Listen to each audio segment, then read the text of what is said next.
All right, so here is my 357 Sig caliber P320 with the AGX black frame.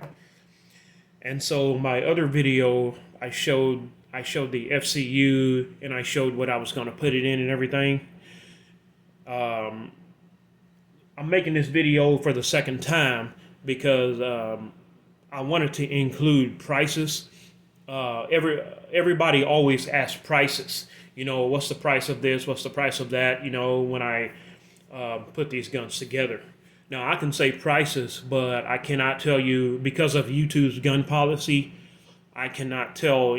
I cannot, put any links, or I cannot say where I bought any of these parts because YouTube is anti-gun. So I'm not going to leave any links for to buy gun parts or anything like that. Uh, so, but yeah, like I said, this is my 357 Sig P320 that I bought parts over about maybe 5 months time, and then I finally ended up picking up an FCU, one of the Sig Custom Works new FCUs that they came out with. But here I got it in this case because I didn't want this gun with my 9 millimeters. I didn't want to get any of the magazine and stuff mixed up. But yeah, this is a case that I picked up from Walmart maybe a couple years ago. So here's what my gun looks like. Okay, that's the 357 Sig. And here's the magazines that I have. I only have 3 magazines for it. I had to pick up magazines. Now, if it was a 9 millimeter, it would have been way cheaper. But the price, what I spent for this is going to blow people's mind. Yeah, you're probably going to think I'm crazy for doing it, but anyway, you can probably see that I have the O-light on here now, which is I'll talk about that in a minute.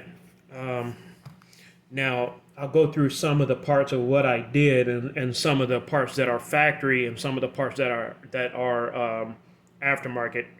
I don't have a whole lot of things on here that are aftermarket parts because it's a 357 Sig. Now, if it was a 9 millimeter P320, you can find all kinds of aftermarket parts for the P320 now.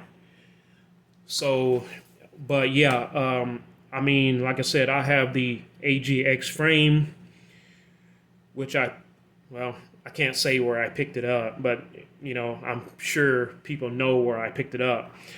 But I bought the AGX frame. Let me just clear this and break it down a little bit.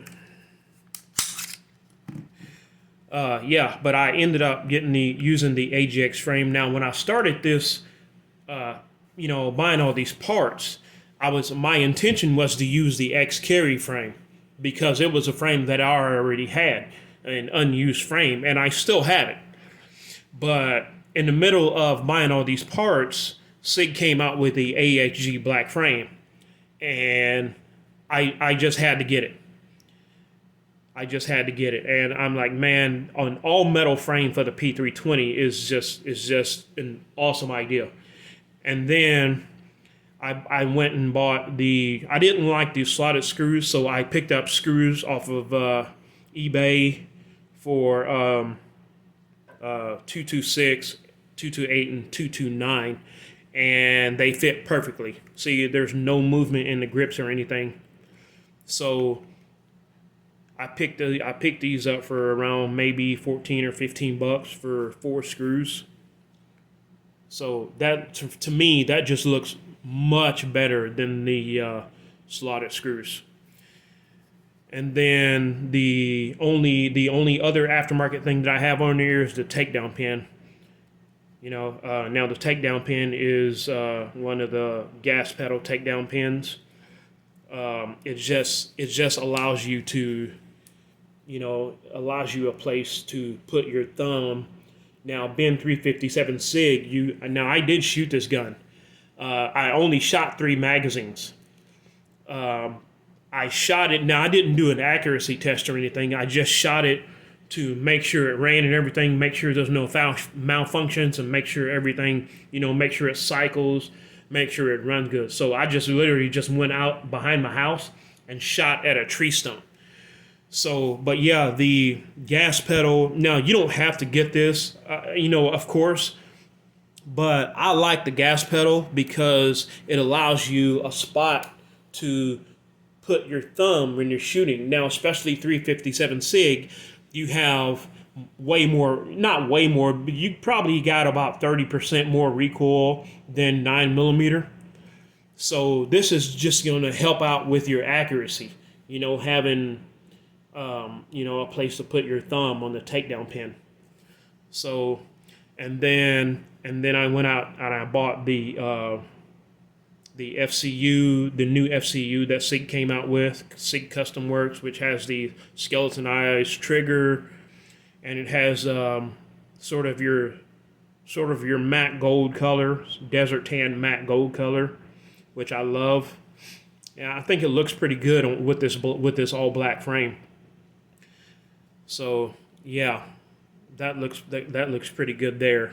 And then now I did buy a Surefire X300 weapon light, but believe it or not, I had issues with the Surefire X300 on this AGX frame. It now lives. Let me grab this gun here.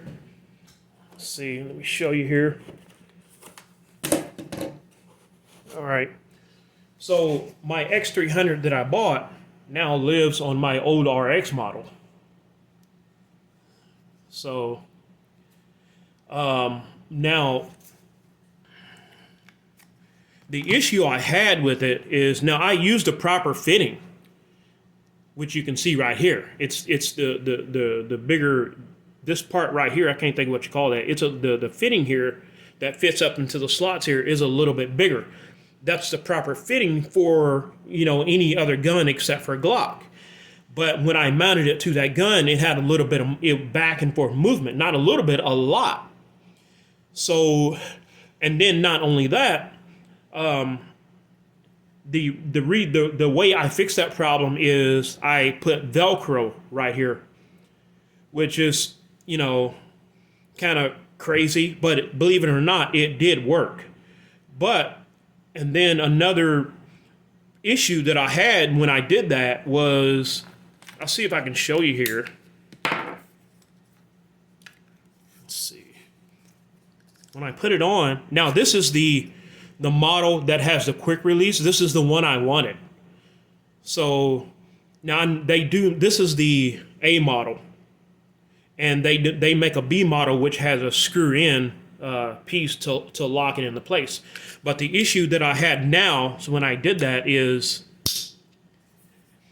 I don't know if you can see this on camera or not, but it's pointed slightly up. It's the light now is on a slant.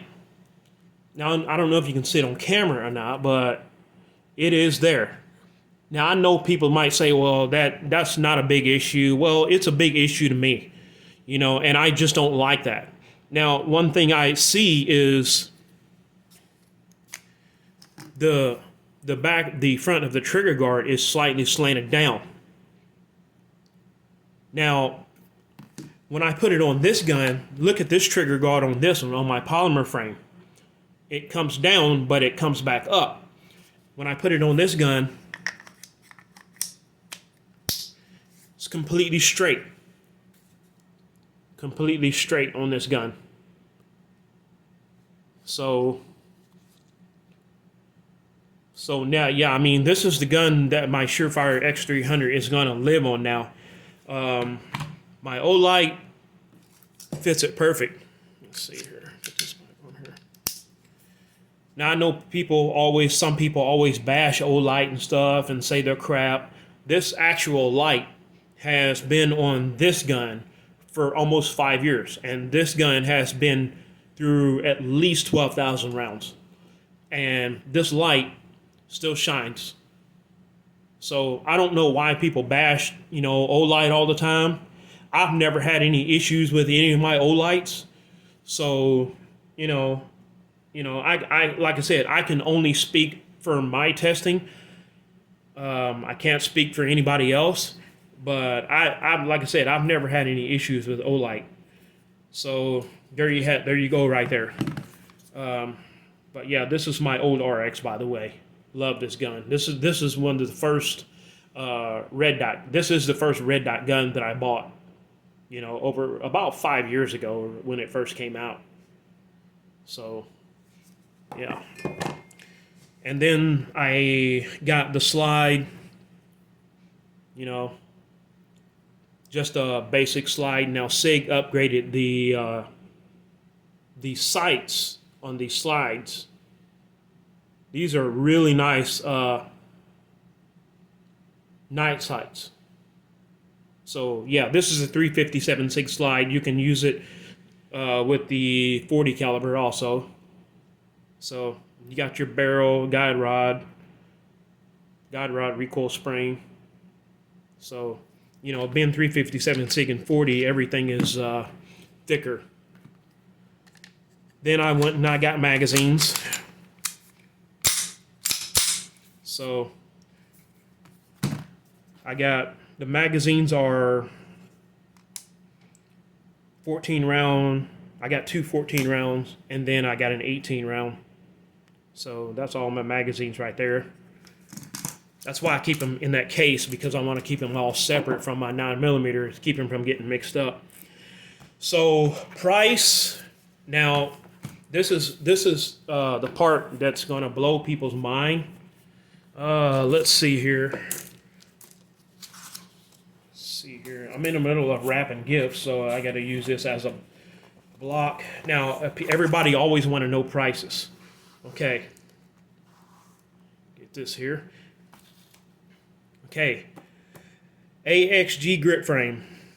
$400. That's what I paid. Now, I bought these parts over about 5 months' time. It's not like I went out all in a matter of a week or 2 weeks or something and then bought parts. When I was buying these parts, I wasn't thinking anything about price. I mean, I was, but I wasn't thinking anything about total price at that time. I didn't really know it was going to be this much until I added everything up the other day. I was wanting to make this video, and everybody always wanted to know prices. So yeah, the AXG grip at first wasn't my plan. Like I said, I have an extra X-Carry grip, which is what I was going to use at first. Those grips, you can save a lot of money by using those grips, because those grips usually run about $30 to $40, online. So, I mean, it doesn't have to be that much. So, like I said, the total price is going to blow people's minds. So, and then 357 Sig slide, $250. That's what I paid for that. And then, they don't make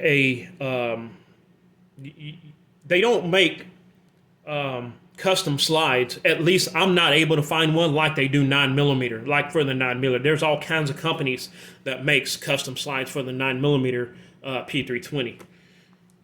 So, and then the FCU, $300. Now, all of these prices are not with tax. These are rough prices. So these are, just roughly. This is not with tax or anything. So FCU, $300. That's what I paid for that. It came out to be around $324 with tax. Recoil spring guide rod, $30. You can find those about anywhere. Compact 357 Sig barrel, $140. That's what I paid for that.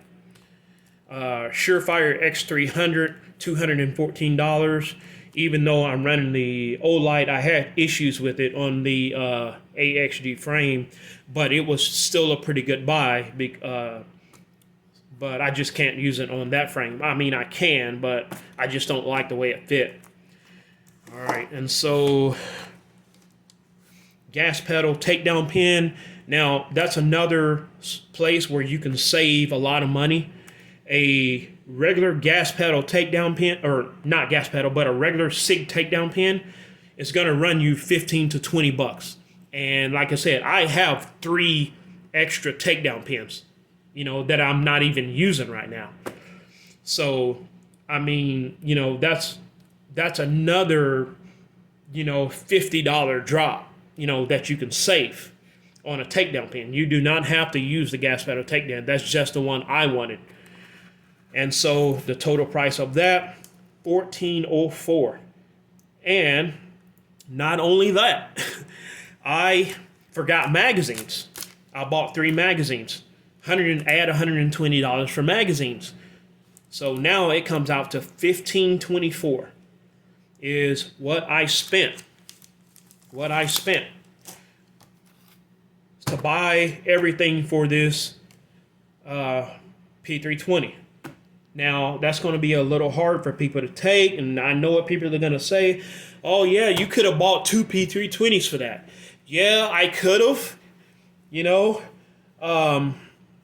but like I said, the whole idea behind, the FCU thing is what Sig is doing is being able to, because there's so many aftermarket parts for at least a 9mm, it's sort of a good way to make the gun the way you want it the first time.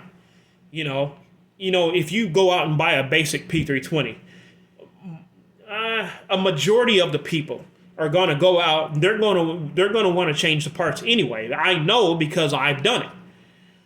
So you're probably going to end up spending, that amount of money anyway, plus the money you spent buying the gun in the first place.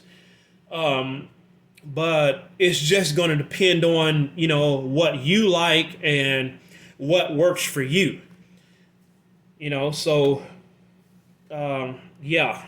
So this video is, so I'm already at 17 minutes. So I didn't even want it to be that long. But anyway, I just wanted to put this video out there just to show, my P320. And again, I'm not even done. I'm still planning on making more upgrades, like whenever some of these aftermarket companies come out with aftermarket grips, I will be replacing these grips. Maybe a magwell, maybe since they don't make a optic slide for the 357 Sig, nobody does, I might send this slide off and get it cut for an optic. So who knows? I don't know. So yeah, like I said, I just wanted to get this video out there. Like I said, this is the second time I'm making this video. I made a video and then I say, well, people always want to know prices, so I figured, well, I'll make another video and I'll include prices. So there you have it. I hope everybody have a Merry Christmas, and thanks for watching.